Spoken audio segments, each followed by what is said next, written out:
우리가 지난주 말씀을 통해서 야곱이 돌아온다, 베델로 돌아오는 야곱의 이야기를 들었습니다. 하나님께서 야곱을 이제 돌아와서 베델에 제단을 쌓고 다시 예배를 드려라 라는 이야기였죠. 야곱의 삶이 야복강에서 하나님과 씨름하고 하나님의 복을 받아서 이스라엘이라는 이름을 얻게 됩니다. 그런데 이어서 세겜에서 벌어졌던 자신의 딸 디나의 가슴 아픈 사건들이 있었고, 또 그 이후에 두 아들이었던 시므온과 레이가 더 큰 복수로 그 세겜 족속을 멸했습니다. 그랬던 이 비참한 상황 속에 하나님께서 야곱을 다시 예배의 자리로 부르셨죠. 그가 하나님이 약속하셨던 가나안 땅에 돌아왔지만 하나님이 정말 원하시는 건 어떤 지역적인 땅의 의미가 아니라 엘베델, 하나님을 만나고 하나님의 다스림과 하나님의 통치 아래에 있는 그 삶을 하나님께서 원하셨다라고 우리가 배웠습니다. 왜 야곱은 야복강가에서 하나님을 만나고 그렇게 진하게 경험한 야곱은 왜 완전한 돌이킴이 일어나지 않았을까 생각해 보셨습니까? 그건 바로 우리의 삶의 모습이기 때문에 그렇습니다. 지난주에 하나님께서 부르셔서 세겜 땅에 자신과 자신의 가족들이 가지고 있었던 모든 우상들을 땅에 묻고 베델로 올라가게 되죠. 그리고 우리도 하나님 앞에 나아감에 있어서 우리가 가지고 있는 욕심과 우상과 헛된 것들을 다 묻고 하나님께로 나아가야 합니다. 그런데 지난 한 주간 여러분은 그렇게 하나님 앞에 나의 우상들 다 내려놓고 하나님만을 주인 삼는 삶을 사셨습니까? 아니면 여전히 저 신앙의 울타리 바깥에서 그 언저리에서 적당히 신앙생활하며 하나님도 찾고 세상의 복도 찾으며 지내셨습니까? 우리는 우리의 연약함을 알아야 합니다. 그리고 연약함을 아는 사람은 늘 이렇게 돌이킴, 다시 주님께로 돌아가야 함을 마음에 새기게 됩니다. 그런 점에서 우리에게 주일이라는, 안식일이라는 주님의 날이라는 이 시간이 필요하고 예배가 필요한 것입니다.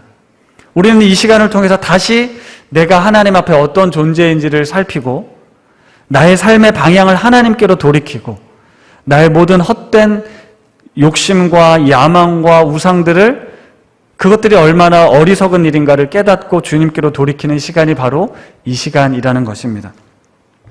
우리의 인생은 그렇게 단순하고 쉽게 바뀌어지지 않습니다. 끊임없이 죄와 싸우며 하나님께로 돌이키고 또 우리의 연약함을 회개하며 구원의 완성에 이르기까지 이 여정 가운데 하나님의 은혜가 절실하게 필요한 존재들이 바로 우리들입니다. 만약 야곱이 야복강가의 회심을 통해서 앞으로의 삶이 전혀 다른, 더 이상은 죄책감도 잘못된 일도 실수도 어려움도 없었다면 어쩌면 우리에게도 그런 삶이 요구되어졌을지 모릅니다. 그러나 야곱은 야복강가에서 경험 이후에 다시 베델로 돌아가야 되는 체험을 또 했고, 그는 끊임없이 베델은 아니어도 나의 삶에 문제나 어려움이 생길 때마다 내가 있어야 할 자리가 어디인가, 내가 가야 할 삶의 가치가 어디인가를 생각하고 돌이키는 삶을 살았을 것입니다. 사랑하는 성도 여러분, 우리의 삶의 여정 가운데 내가 단 한 번의 어떤 특별한 체험, 회심의 경험을 가지고 살아갈 수 없습니다.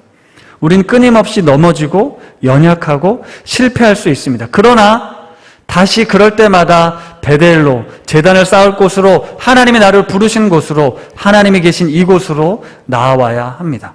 비록 지금은 코로나 팬데믹으로 인해서 우리가 함께 모일 수 없지만 그래도 하나님은 장소에 구원받으시는 분이 아니시라 나의 중심, 나의 심령을 보시는 분이시기에 지금 내가 있는 그곳에 이 시간 하나님이 무엇을 말씀하시는지, 그리고 내 심령은 과연 하나님께로 향해 있는지 우리 자신을 살피실 수 있는 우리 성도님들 되셨으면 좋겠습니다. 제가 지난주 야곱의 이야기를 다시 되풀이해서 설교를 시작하는 이유는 오늘부터 3주간 이제 요셉의 삶을 돌아보게 될 텐데요. 요셉의 삶의 이야기는 창세기 37장부터 50장까지 꽤 긴 장을 할애해서 요셉의 인생 이야기가 펼쳐집니다. 그런데 그 속에서 벌어지고 있는 이 요셉의 이야기를 잘 살펴보면 하나님께서 야곱을 이스라엘로 바꾸셔서 내가 다스리는, 하나님이 다스리는 인생이 어떠한가를 보여주는 삶이 바로 요셉의 삶이라는 것입니다. 요셉의 삶을 통해서 하나님이 야곱을 이스라엘로 바꾸시고 그 연약하고 고집세고 이기적인 야곱을 바꾸셔서 하나님의 백성 삼으신, 하나님의 자녀 삼으신 그 삶이 어떠한가를 요셉의 스토리를 통해서 보여주시고자 하는 것이에요. 창세기 37장 1절과 2절 말씀을 같이 한번 읽어보겠습니다. 같이 읽겠습니다. 시작. 야곱이 가나안 땅 곧 그의 아버지가 거류하던 땅에 거주하였으니 야곱의 족보는 이러하니라. 요셉이 17세의 소년으로서 그의 형들과 함께 양을 칠 때에 그의 아버지의 아내들 비라와 실바의 아들들과 더불어 함께 있었더니 그가 그들의 잘못을 아버지에게 말하더라. 여기 재미난 표현이 나오는데 1절에 보면 그의 아버지가 거류하던 땅에 거주하였으니라는 표현이 나옵니다. 거류와 거주가 차이가 있는 뜻일까요? 되게 비슷한 말인데 사용을 했죠. 거류는 뭔가 좀 임시적인 느낌이 나오고 또 거주는 뭔가 정착의 의미가 있습니다. 그러니까 야곱은 지금 헤브론에 있거든요. 헤브론은 자기의 아브라함, 이삭이 거주했던 곳입니다. 하나님이 약속하신 가나안 땅 헤브론의 지역을 중심으로 해서 이제 내가 약속한 그 땅의 약속을, 복을 너에게 주겠다라는 뜻입니다. 이스라엘 민족이 이곳을 중심으로 뿌리를 내리게 되는 겁니다. 그러면서 2절에 보면 야곱의 족보가 이러하니라 라고 시작을 합니다. 세 번역에 보면 야곱의 역사가 이러하다라고 이야기를 하고 있어요. 그런데 야곱의 역사가 이렇다라고 이야기하면서 요셉 이야기를 시작하고 있는 겁니다. 그러니까 앞으로 펼쳐질 요셉의 이야기도 야곱의 역사라는 거예요. 야곱의 스토리라는 겁니다. 그 중심에 요셉이라는 중심 인물이 바뀌었을 뿐 야곱, 이스라엘의 삶이 어떠한가를 보여주고 있는 것이죠. 마지막 창세기 50장 야곱의 죽음 그리고 야곱의 장례를 치르는 장면이 나오면서 마지막 요셉의 죽음과 함께 창세기 50장이 마무리되고 있습니다. 이 모든 것이 야곱, 이스라엘, 택한 우리들의 삶을 보여주는 이야기라는 것입니다. 야곱을 이스라엘로 바꾸신 하나님께서 요셉을 통해 하나님의 백성, 하나님의 자녀가 어떤 삶을 살아가는지, 그리고 그 요셉의 삶을 통해서 택함받은 우리의 삶이 어떠한지를 보여주고 있다라는 것이죠. 이런 맥락을 가지고 앞으로 설교 말씀을 들으시면 되겠는데요. 창세기 37장 본문 요셉의 꿈꾸는 이야기는 우리 아이들도 그렇고 너무너무 잘 아는 말씀입니다. 그래서 오늘 꿈꾸는 자가 온다. 하나님의 꿈을 꿔라.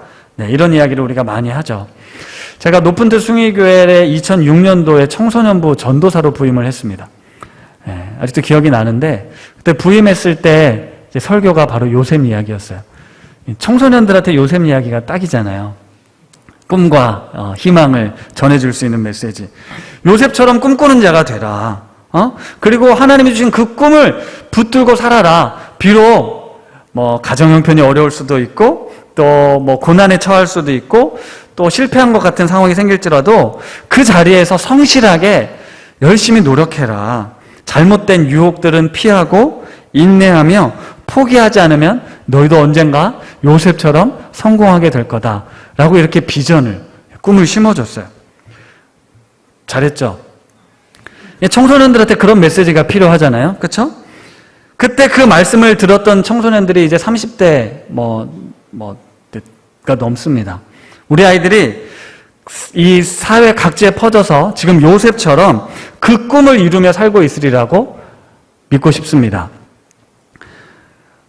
제가 그 아이들에게 그런 요셉을 이야기를 했을 때 사실 저도 모르게 요셉이 애굽의 총리가 되는 어떤 세상적인 성공, 너희들도 하나님의 꿈을 꾸면 하나님께서 그렇게 높이실 거야.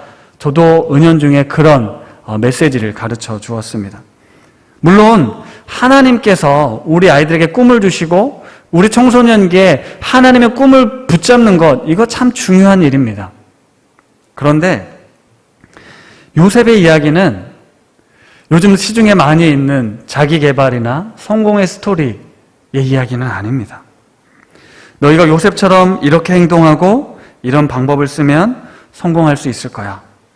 치열한 경쟁 사회 속에서 우리가 성공할 수 있는 방법은 하나님이 주신 그 비전을 발견하고 그리고 요셉처럼 성공하면 하나님께서 그렇게 복을 주시면 너희가 하나님의 사람으로 영광을 드러낼 거야 라는 메시지를 전해줄 수 있다는 거죠. 어떻게 보면 틀린 이야기가 아닐 수 있지만 한편으로는 매우 조심스러운 이야기입니다. 왜냐하면 제가 그때 가르쳤던 100여 명의 청소년들이, 아니 계속 더 되겠죠?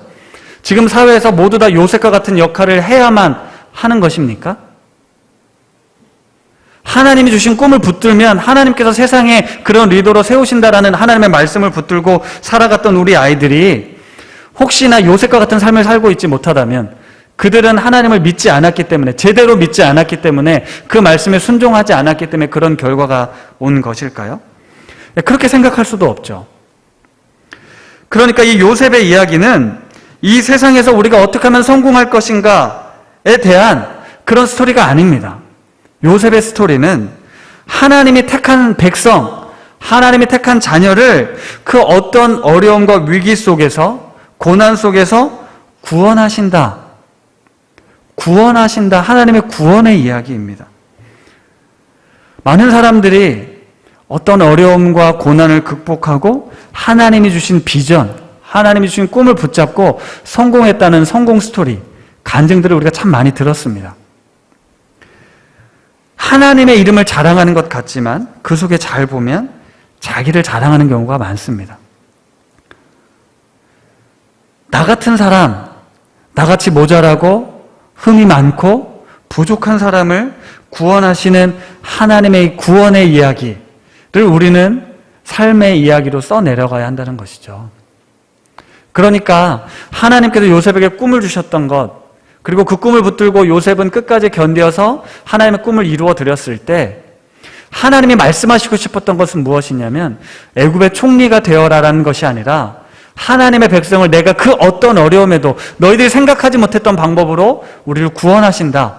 우리가 이 땅을 살아가면서 하나님을 믿는 믿음으로 살아가지만 내 삶이 뭔가 잘 풀리지 않는 것 같고 아픔이 있는 것 같고 뭔가 실패한 것 같아서 낙심될 때가 있더라도 절망하지 말아라. 포기하지 말아라. 하나님의 구원이 너의 삶에, 너의 가정에, 우리 땅에 임하게 될 것이다 라는 메시지를 우리에게 들려주고 있는 것입니다. 한번 이 내용을 한번 살펴봅시다. 하나님께서 특별히 선택한 이 야곱 그리고 이스라엘 민족, 이들 첫 조상들의 삶의 이야기를 한번 보십시오. 매우 기가 막힌 일들이 있습니다. 우선 야곱이 베델에서 2번씩이나 하나님을 만나고 하나님, 내가 너와 함께하마, 내가 너에게 복을 줄 거야 라고 단단히 약속을 합니다. 그리고 그 다음 이어지는 장면이 무엇이냐면 자신이 그토록 사랑했던 라헬이 베들레헴으로 내려가는 길에서 죽게 됩니다. 베냐민을 낳다가 죽게 되죠. 사랑하는 사람의 죽음, 작은 일이 아닙니다. 베델의 축복, 이제 하나님께서 내가 이 땅을 주시고 자손의 번창함을 주시고 하나님의 약속을 이루어지게 될 것이다라고 말씀하셨는데 그 다음 첫 장면이 사랑하는 아내의 죽음입니다. 얼마나 상심이 되었겠습니까? 근데 이 라헬의 죽음 기사 뒤에 더 기가 막힌 일이 벌어지죠. 그게 뭐냐면 야곱의 첫째 아들 르우벤이 아버지의 첩이었던 비라와 동침을 하는 장면이 나옵니다. 이런 이야기가 성경에 나옵니다. 비라는 라헬의 여종이었습니다. 물론 르우벤이 자신을 낳아준 엄마는 아니지만 자신의 아버지의 첩, 그래도 어쨌든 엄마 아닙니까? 그 어머니를 범한 거죠. 집안 꼴이 이렇습니다. 세겜에서의 수치는 말할 것도 없고요. 그 오빠들이 행했던 일은 아무리 정당하다라고 변명을 해도 너무너무 수치스럽고 너무 잔인한 일이었습니다. 마치 전쟁에서 승리했던 것처럼 그 남자들을 죽인 것뿐만 아니라 재물과 재산을, 가축들을 다 노력해왔고 아내와 아이들까지 다 사로잡아왔습니다. 세상 사람들과 전혀 다를 바 없는, 이게 하나님이 택하신 백성들, 민족의 조상들이 행했던 모습이라는 거죠.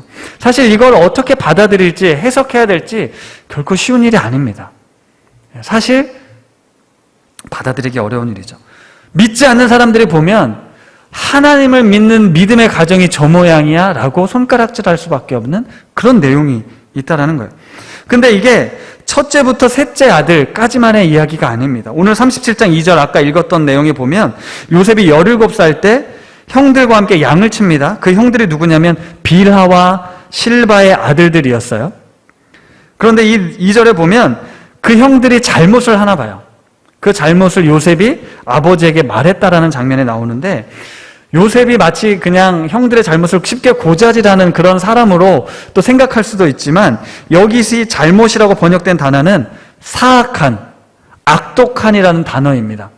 그러니까 이 여종 빌하와 실바의 아들들 역시 평범한 사람들이 아니었어요. 악한 사람들이었습니다. 그래서 요셉은 형들의 악행을 아버지에게 말할 수밖에 없었던 거죠. 그나마 유다, 그리고 등장하지 않는 두 명의 또 이사갈, 스불론 아들이 있지만, 이 유다의 인생도 38장에 보면 평탄한 인생은 아닙니다. 그러니까 야곱 입장에선 누구밖에 의지할 사람이 없어요? 요셉밖에 없는 거예요. 사랑하는 아내도 죽고 10명의 아들들은 이게 벌써 가능성이 없어 보이지 않습니까? 그래서 채색 옷을 입히고 애지중지 키울 수밖에 없었어요. 그렇게 아버지의 특별한 편애를 받아서 그런지 요셉이 좀 눈치가 없기는 합니다. 형들이 자기를 미워하고 질투하는 걸 알았음에도 불구하고 그냥 순진하게 형들 앞에서 나 이런 꿈을 꿨어. 곡식단이 나에게 절하는 꿈을 꿨어. 해와 달과 별들이 나에게 절하는 꿈을 꿨다. 이런 이야기를 아버지에게도 전달해요. 17살이면 충분히 생각할 수도 있는 나이인 것 같은데, 요셉은 그냥 고이고이 자란 나머지 순진하게 그냥 있는 사실 그대로를 이야기하고 있는 겁니다. 그러니까 형들이 이 요셉이 마음에 안 드는 거예요. 가뜩이나 아버지의 총애를 받는 것도 마음에 안 드는데 요셉이 하는 행동, 말들 역시도 불편한 거죠. 그랬던 요셉이 자기들이 양을 치고 있는 곳으로 찾아옵니다. 요셉이 저 멀리 나타나죠.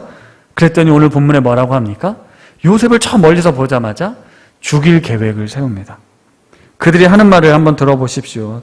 오늘 19절 20절 말씀인데 제가 읽어드릴게요. 서로 이르되 꿈꾸는 자가 오는도다. 자, 그를 죽여 한 구덩이에 던지고 우리가 말하기를 악한 짐승이 그를 잡아먹었다 하자. 그의 꿈이 어떻게 되는지 우리가 볼 것이니라 하는지라. 꿈꾸는 자가 온다. 야, 저기 꿈꾸는 자가 온다. 우리 쟤 죽여서 짐승에게 잡아먹혔다 하고 그 꿈이 어떻게 되나 한번 보자 라는 거예요. 여러분, 인간의 잔인함, 죄성이 드러나는 장면인 동시에 이 장면은 개인의 사건이 아니라 하나님을 대적하는 악의 세력이 하나님께서 가지고 있는 꿈, 하나님의 뜻하신 바를 어떻게 무너뜨리려고 하는지, 어떻게 좌절시키려고 하는지 보여주는 장면입니다. 하나님께서 요셉을 통해 이루시려는 꿈이 지금 형들에 의해서, 악한 존재들에 의해서 좌절될 것 같은 그런 상황에 봉착한 거예요. 그 순간 다행히 큰 형이었던 르우벤이, 야, 그래도 죽이지는 말자. 우리 손으로 피 흘리지 말자. 저기 구덩이에 던져넣자라고 제안을 하는데 동생들이 순종을 합니다. 근데 이제 성경의 말씀에 뭐라고 나오냐면, 형은 요셉을 동생들 몰래 구출할 계획이 있었어요. 그러니까 애초부터 죽일 생각이 없었던 거죠.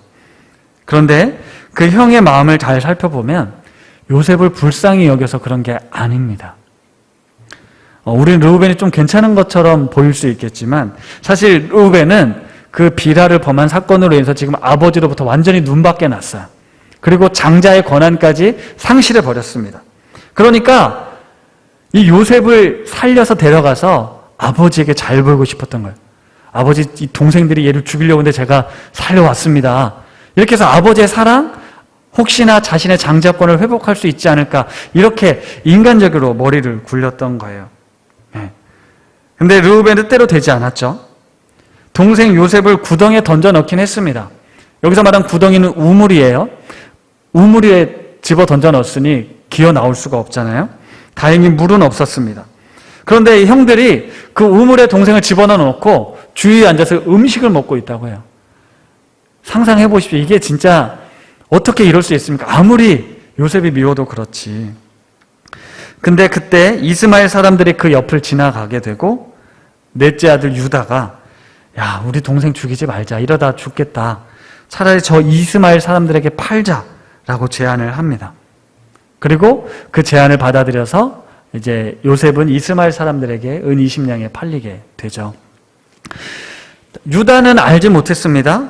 자신이 한 행동이 결국 자신과 자신의 민족, 자신의 가족을 구원하게 될 행동이라는 걸 그때는 알지 못했죠. 이 특별한 의미가 없어 보이는 그런 행동에 하나님은 놀라운 계획을 갖고 계셨던 겁니다. 그런데 제가 오늘 본문에서 주목하고 싶은 건 정말 요셉이 죽일 만큼, 죽임을 당해야 할 만큼, 아니면 그렇게 그 이스마엘 사람들에게 팔려가야 할 만큼 그런 나쁜 사람이었냐는 거죠. 요셉이 만약에 머리가 좋은 사람이었다면, 꾀가 있었던 사람이었다면 형들이 미워하니까 그런 꿈을 이야기하지 않았을 거고 조심히 자기만 알았을 겁니다. 그런데 그냥 요셉은 그냥 순수한, 그냥 순진한 청소년이었던 거예요. 게다가 오늘 본문, 함께 읽었던 본문을 보면 요셉은 아버지의 심부름도 또 잘하는 애였습니다. 형들이 잘 지내고 있는지 살펴보고 와라 라고 요셉을 보내는데 요셉이 네 하고 순종을 하죠. 형들이 지금 세겜 땅에 가 있다고 합니다. 헤브론에서 세겜 땅은 80km예요. 당시 걸어서 80km를 가는 것, 17살 소년이 간다는 거 쉬운 일이 아닙니다. 물론 당시에는 그게 자연스러운 일이었을 수 있겠죠. 하지만 그래도 요셉이 아버지의 말씀에 불순종하지 않고 순종하는 모습을 보여주죠. 그리고 세겜 땅이 어느 땅입니까? 형들이 몹쓸짓을 한 땅이에요. 그 땅은 안전한 땅이 아닙니다. 그런데 형들은 지금 그곳에서 양을 치고 있는 거예요. 그러니까 형들이 거의 아버지의 걱정 이런 건 전혀 신경 쓰지 않은 자기들 마음대로 하는 사람들이었던 거죠. 사진을 한번 보여주시면 이 밑에 헤브론이 있는데 그 세겜 땅까지 한참을 올라갑니다. 근데 세겜 땅에 갔는데 형들이 없는 거예요. 그래서 형들을 찾아 방황하게 되고 지나가는 사람의 도움으로 형들이 도단에 있다. 도단은 세겜에서 또 20km를 더 올라가야 됩니다. 그래서 이 북쪽으로 더 올라가서 형들을 만나게 되죠. 여러분, 형들을 만나러 가는 요셉의 마음이 편안했을까요? 형들 만나러 가니까 신나게 갔겠습니까? 아니요, 그렇지 않죠. 형들이 자기를 미워하는 걸 알잖아요. 불편했을 겁니다. 그 불편한 사람들을 만나러 가는 걸음이 쉽지 않았을 텐데 아버지의 말씀이니까 순종해서 갔습니다. 그런데 세겜에 갔는데 없는 거예요. 여러분들이라면 어떻게 하시겠어요? 내가 이 정도까지 했으면 그래도 착한 아들이잖아. 세겜에 와서 찾아봤는데 없잖아.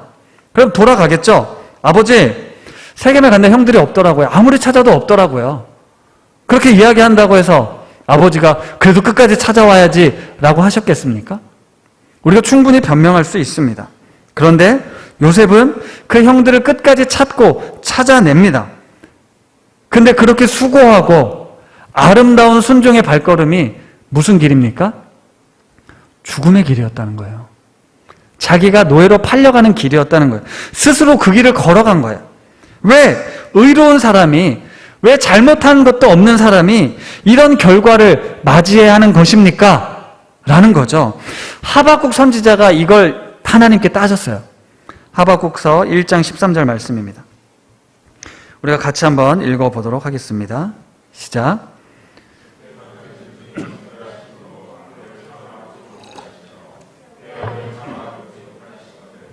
어찌하여 거짓된 자들을 방관하시며 악인이 자기보다 의로운 사람을 삼키는데도 잠잠하시나이까? 마치 이 상황이잖아요. 의로운 요셉을 형들이 죽이려고 하는데 왜 하나님 내버려 두시냐는 거죠. 동생 요셉이 이스마엘 사람들에게 팔려가는데 하나님 왜 붙잡지 않으시는 거냐는 겁니다. 이런 일들이 비일비재하잖아요. 우리 삶에 가득하잖아요. 하박국 선지자가 당시 사회를 보면서 하나님 앞에 어떻게 악인이 자기보다 의로운 사람을 삼키는데 하나님 그냥 보고만 있습니까? 라고 따져 물은 거예요. 그랬더니 하나님께서 하박국 선지자에게 들려주신 대답이 다음과 같습니다. 하박국 2장 3절과 4절 말씀 같이 한번 읽겠습니다. 시작. 이 묵시는 정한 때가 있나니 그 종말이 속히 이르겠고 결코 거짓되지 아니하리라. 비록 더딜지라도 기다리라. 지체되지 않고 반드시 응하리라. 보라, 그의 마음은 교만하며 그 속에서 정직하지 못하나 의인은 그의 믿음으로 말미암아 살리라. 아멘. 오직 의인은 믿음으로 말미암아 살리라는 유명한 말씀이 이 하박국 2장에 나오는데, 하나님의 대답은 더디는 것 같지만 기다려라. 내가 반드시 심판할 거다. 그리고 너희 의인은 하나님을 믿는 믿음으로 살아가라. 내 눈에 보이게 하나님 어떻게 악인을 그대로 내버려 두실 수 있습니까? 라고 따져 묻지만 걱정하지 마. 내가 반드시 심판할 거야. 너는 실망하지 말고 믿음으로 살아가. 라고 이야기를 합니다. 하나님께서 다 알고 있고 계획이 있고 심판할 것이고 반드시 너를 구원할 거다. 라는 말씀을 주신 거예요. 사랑하는 성도 여러분, 제가 이제 40 중반이잖아요.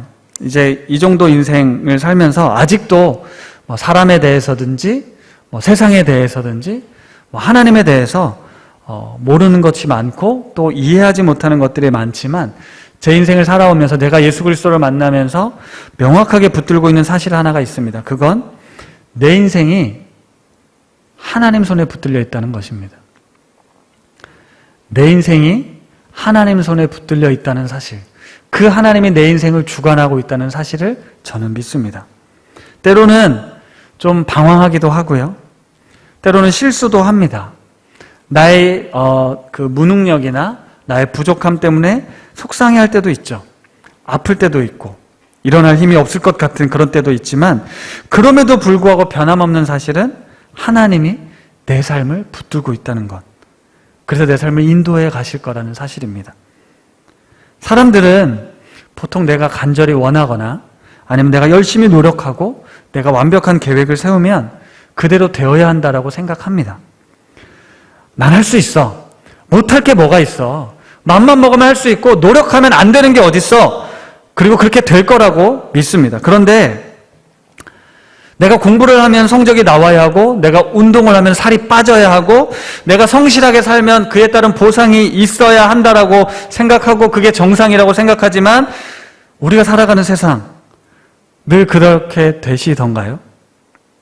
내가 이 사람, 이 남편, 이 아내 만나면 평생 호강하고 행복할 거라고 생각했고, 내가 좋은 대학에 가면 내 인생 풀릴 거라고 생각했고, 내가 좋은 직장 취직하면 남들 부럽지 않은 삶을 살 수 있을 것 같았는데, 과연 그렇습니까?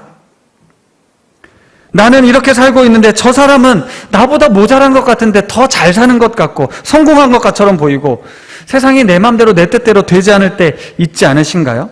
여기서 우리가 알아야 될 사실, 인생, 우리의 삶은 내가 원한다고 해서 다 이루어지는 게 아니고 내 뜻대로 무조건 되는 것도 아니라는 겁니다. 그리고 내가 원하는 대로 안 된다고 해서 그게 꼭 실패냐, 잘못된 거냐, 안 된 거냐, 그건 아니라는 거예요. 내가 원하는 대로 된다고 좋은 결과가 나오는 것도 아닙니다. 지금 요셉의 삶이 우리에게 그걸 보여주고 있는 거예요. 사랑받고 자란 요셉, 2번이나 꿈을 꿨습니다. 이건 뭔가 내 인생을 향한 하나님의 특별한 계획이 있나 보다라고 생각을 하고 있었던 요셉에게 형들에 의해서 이렇게 죽임을 당할 위기나 아니면 자기가 노예로 팔려갈 거라고 그 누가 상상했겠습니까? 세옹지마라는 고사성어를 우리 성도님들 아실 텐데요. 인생에서 이 기륭화복, 좋은 일과 나쁜 일은 항상 바뀐다. 그렇죠? 좋은 일이 있다가도 나쁜 일이 생길 수 있고, 나쁜 일인 것 같은데 그게 오히려 전화위복이 되어서 좋은 일로 될 수 있습니다. 우리의 미래를 헤아릴 수 없습니다. 그건 인간의 한계입니다. 요셉의 인생을 통해 우리가 깨닫는 진리, 그 미래를 아무도 알 수 없다. 근데 그 미래를 누가 알고 있습니까? 하나님이 알고 있는 거예요. 우리의 미래를 우리는 모르지만 하나님 손에 달려있다는 사실을 우리는 믿을 수 있습니다. 우리의 미래를, 우리의 삶을 나는 잘 모르겠지만 우리 하나님은 나보다는 더 정확하게, 명확하게 알고 있는 거예요. 그러니까 어떻게 해야 되겠습니까? 하나님께 내 삶을 맡겨야죠.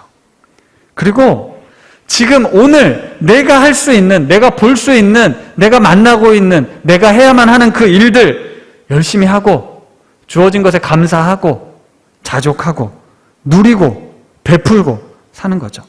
알 수 없는 내일을 위해 오늘을 빼앗겨서는 안 됩니다. 하나님을 주인 삼고 하나님이 내 삶을 책임져 주시니까, 하나님이 내 길을 잘 아시니까 나는 그분과 함께 동행하는 삶, 그분의 말씀에 순종하는 삶, 성경이 누누이 계속해서 우리 그리스도인들에게, 하나님의 사람들에게 이야기하고 있는 이 말씀, 내가 너의 삶의 주인이 되어줄게. 너는 나만 믿고 따라와라. 이 말씀에 순종하는 거죠. 앞으로 살펴볼 요셉의 여정, 자신의 인생 여정을 요셉은 불평하고 원망하지 않고 받아들입니다. 내 뜻대로, 내 계획대로 풀리는 것 같지 않아서 절망할 수도 있고 아예 자포자기할 수 있음에도 불구하고 요셉은 그곳에 내가 어디로 가든지 거기서 정직하게, 성실하게 누군가에게 도움이 되고 유익이 되는 삶을 살았습니다. 하나님을 믿는 믿음으로 하나님께서 내 인생을 향해 갖고 계신 뜻이 있을 거야. 지금 그 하나님이 나와 함께하고 계시니 내가 견디고 인내하며 믿음으로 살아가고 있는 거죠. 내 맘대로 안 되어도 그걸 선으로 바꾸실 수 있는 분이 하나님이시고, 내 뜻대로 된다 해서 그것이 내 인생의 독이 될 수 있다는 사실. 내가 주인이 아니라, 내 인생을 내 맘대로 살아가는 것이 아니라 하나님 손에 맡기면 우리는 염려하지 않을 수 있습니다. 말씀을 마무리합니다. 사랑하는 성도님들, 우리의 자녀를 하나님 손에 맡기십시오. 내가 우리 아이들을 통제할 수 없습니다. 여러분들의 부모님을 하나님 손에 맡기십시오. 내가 무언가 열심히 해서, 내가 노력한다고 해서 바꿀 수 있는 게 없습니다. 그리고 내 인생도, 내 자신의 인생도 하나님 손에 좀 맡기십시오. 내 인생이니까 내 마음대로 할 수 있다. 내 인생이니까 내가 좀 이거 해보고 싶다. 그렇게 살아도 좋습니다. 그런데 내가 살고 싶은 그 삶을 하나님 손에 맡기십시오. 그리고 하나님께서 인도해 주시는 대로 순종하며 살아가십시오. 그게 믿음으로 살아가는 삶입니다. 오직 의인이 믿음으로 말미암아 산다는 것, 하나님이 내 삶의 주인 되셔서 나의 길을 인도하신다는 사실을 믿고 내 눈에 보여지는 현실과 내가 경험하고 있는 상황들 뛰어넘어 하나님과 함께 오늘 성실하게 믿음으로 살아가는 것, 그것이 하나님께서 우리에게 주시는 삶입니다. 갈라디아서 6장 9절과 10절 말씀에 사도 바울이 이렇게 외쳤습니다. 갈라디아서는 예수 그리스도로 말미암아 자유를 얻게 된 사람들이 율법에 매이지 않고 믿음으로 어떻게 살아야 할지를 강력하게 주장하고 있는데요. 갈라디아서 6장 9절과 10절 말씀입니다. 같이 한번 읽어보도록 하겠습니다. 시작. 우리가 선을 행하되 낙심하지 말지니 포기하지 아니하면 때가 이름에 거두리라. 그러므로 우리는 기회 있는 대로 모든 이에게 착한 일을 하되 더욱 믿음의 가정들에게 할지니라. 아멘. 우리는 예수 그리스도를 믿는 믿음으로 오늘을 살아갑니다. 오늘을 어떻게 살아가야 할까요? 믿음과 소망과 사랑을 가지고 나에게 맡겨주신 삶의 울타리, 내 미래가 어떻게 될지 모르지만 그 미래가 주님 손 안에 있음을 기억하고 선을 행하되 낙심하지 말고 포기하지 않으면 하나님께서 반드시 결실하실 것입니다. 우리가 기회 있는 대로 모든 이에게 착한 일을 하되 믿음의 가정들에게 하라고 사도 바울은 이야기하고 있습니다. 오늘도 우리는 삶을 살아가야 합니다. 어떤 삶을 살아가시겠습니까? 내 길을 더 잘하시는 하나님께 내 인생을 맡기고, 우리의 자녀들의 인생을 맡기고, 우리의 삶의 인생을 맡기고, 하나님께서 내게 주신 이 사람들 내가 사랑하며 살겠습니다. 하나님이 나를 보내신 그곳 내가 열심히 일하면서 유익을 끼치며 살겠습니다. 하나님이 나를 부르신 그곳에서 내가 믿음 가운데 성실하고 정직하게 살아가겠습니다. 그리고 모든 이에게 선한 일을 하며 특별히 믿음의 가정들에게 돌아보는 삶, 이것이 하나님께서 오늘 믿음으로 살아갈 우리들에게 주시는 말씀입니다. 우리의 길을 잘 아시는 하나님, 그 길을 우리께 하나님께서 인도해 주실 것을 믿기에 오늘 내 삶에 대해 두려워하거나 염려하지 마시고 전적으로 그분을 의지하고 신뢰하며 믿음의 길을 걸어가시는 우리 성도님들 되시기를 바랍니다.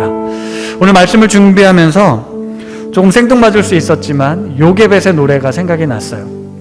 요게벳이 모세를 강가에 뛰어보내며 하나님 앞에 고백했던 이 믿음의 고백, 모세의 인생이 어떻게 될지 그 누가 알았겠습니까? 하지만 그 모세를 통해 하나님은 이스라엘 백성을 구원하셨어요. 오늘 이 요셉의 삶을 통해 하나님이 선택한 이스라엘 민족을 하나님이 구원하시는 이야기, 그게 바로 요셉의 이야기라고 말씀드렸잖아요. 그가 우리를 구원하십니다. 그가 우리를 이끄시고 그가 우리를 사용하셔서 우리를 인도하실 것이다. 모세의 삶이 그랬고 요셉의 삶이 그러했고 바로 우리의 삶도, 알 수 없는 우리의 삶도 하나님께서 인도해 주실 것입니다. 그 마음으로 이 찬양 함께 고백하겠습니다.